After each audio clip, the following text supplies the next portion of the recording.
peut disparaître de tous les domaines? Non, mais... Oh, wow. That's J'ai interesting. bien fait de te poser la question. Oui, parce que le bol me dit philosophe. Philosophe. Philosophe. Est-ce que l'amitié est importante dans le concept du philosopheur? Tout à fait. Mais c'est même un sujet central dans toute une tradition de la philosophie classique qui remonte à Aristote, qui continue avec Cicéron, qui continue aussi avec certains grands penseurs de ce pays maudit. Montaigne. Non, je pensais plutôt à un penseur relativement méconnu par rapport à Montaigne, qui s'appelle Matteo Ricci, qui était un jésuite italien et qui a eu une drôle de vie parce qu'il a bien sûr travaillé dans son pays d'origine, et après il est parti très loin, il est parti en Chine pour faire un travail d'évangélisation des Chinois. Je vous parle du XVIe siècle. Il est préparé à la mondialisation. Il les préparait justement à la pensée occidentale, et le truc le plus intéressant est que pour instruire, disons, ses amis, élèves chinois, il a bien pensé d'écrire un livre pour leur raconter le concept central, pour lui, de la culture occidentale, l'amitié. Et donc il a écrit un livre qui s'appelle De l'amicizia. Et c'est intéressant de voir que, justement, il a considéré que ça, c'était vraiment la première chose qu'il fallait raconter, il fallait expliquer.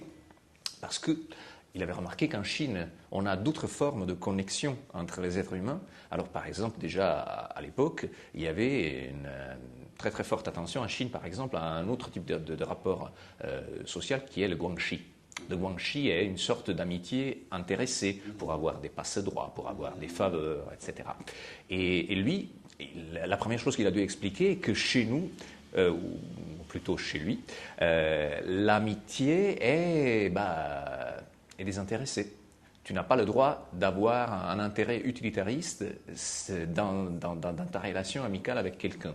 Donc tu dois laisser de côté le gain que tu peux avoir. Voilà. Et donc l'amitié doit se baser sur un sentiment de bienveillance, sur un sentiment de désintérêt, et sur une forme de communication. Parce que c'est déjà saint Thomas qui insistait sur ça. Il disait que c'était une forme de bienveillance fondata super aliqua communicazione, c'est-à-dire qui est basée sur une certaine forme de communication. Je trouve d'ailleurs, voilà, ça revient aussi d'actualité avec des communications numériques.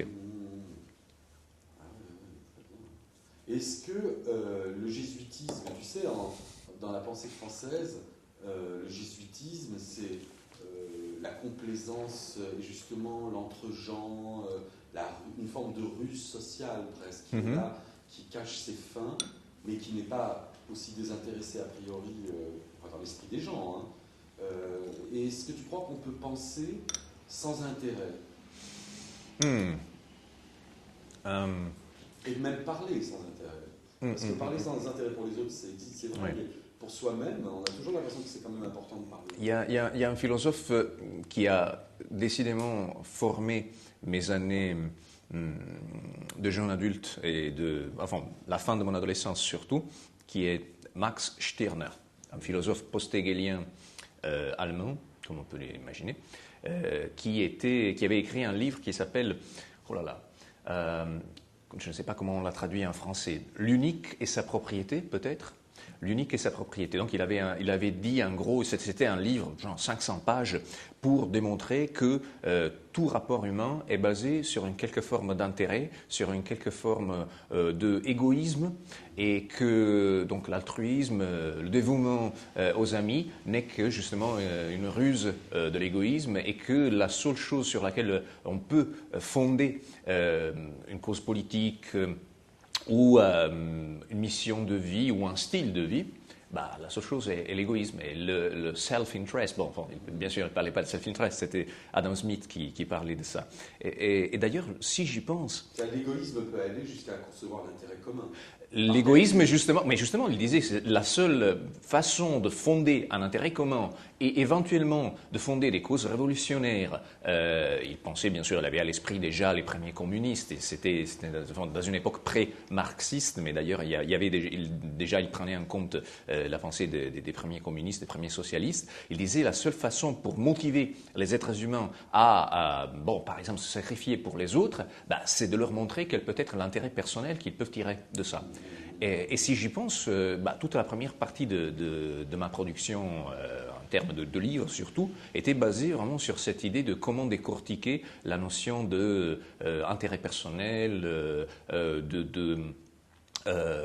d'égoïsme, parce que je trouve qu'il y a un espèce de lignage qui commence avec Sade, donc le marquis de Sade, dont toute l'œuvre est complètement basée sur cette idée de comment vivre dans l'enfer des égoïsmes.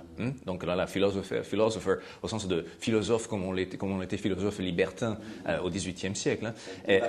Pardon ? Qu'on aimait le débat. Ouais, qu'on aimait les débats, mais qu'on aimait aussi une certaine forme de sensualité débridée qui, justement, menait vers cet enfer d'égoïsme et éventuellement l'égoïsme meurtrier des personnages du marquis de Sade. Et après, la deuxième étape dans ce trajet historique et philosophique, je dirais Adam Smith, avec cette idée de la main invisible, de l'égoïsme marchand, de l'égoïsme self-interest. Voilà, c'est à ce moment qu'il commence. L'égoïsme créateur. L'égoïsme créateur créateur de valeurs, et aussi l'égoïsme qui crée du lien social. Ça, c'est vrai, parce que chez Adam Smith, il y a cette idée que la main invisible, après tout, soit capable de régler une société, donc au niveau agrégé, même si chaque individu, au niveau micro, se comporte en individualiste, voilà, justement.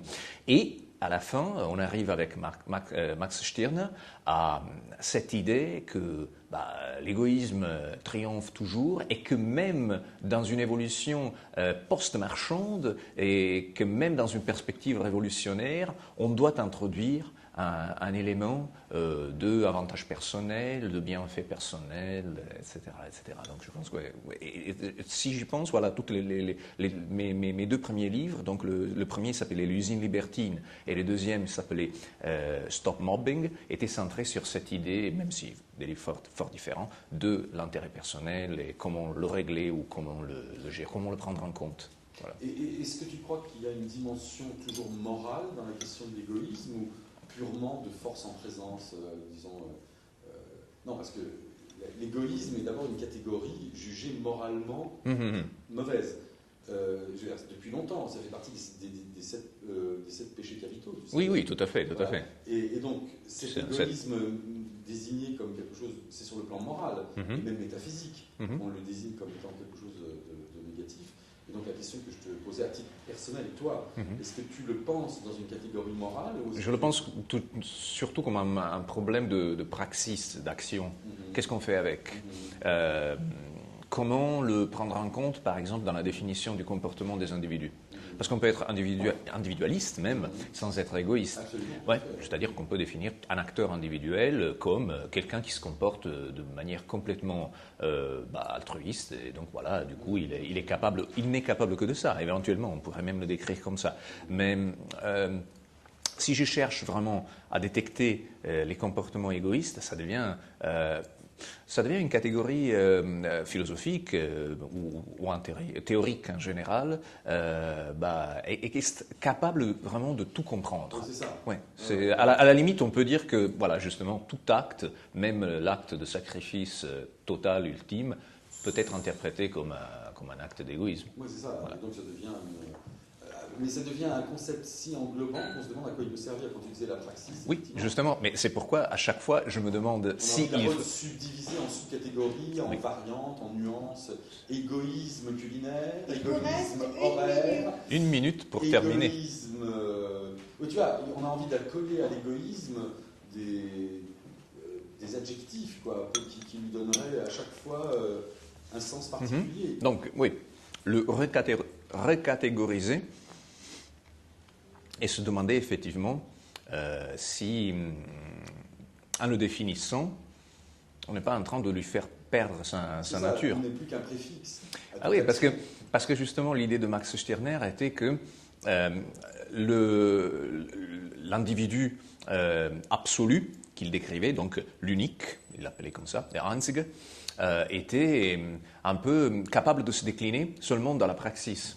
Donc c'était en recherchant sa propriété, en recherchant ce qui lui revenait, et donc ce qui était caractéristique de son action, qu'il arrivait à se définir. Donc à mon avis, s'il faut définir l'égoïsme, c'est dans sa pragmatique, c'est dans sa manifestation dans l'action, plutôt que par, que sais-je, un suffixe ou un autre adjectif qui pourrait le recadrer.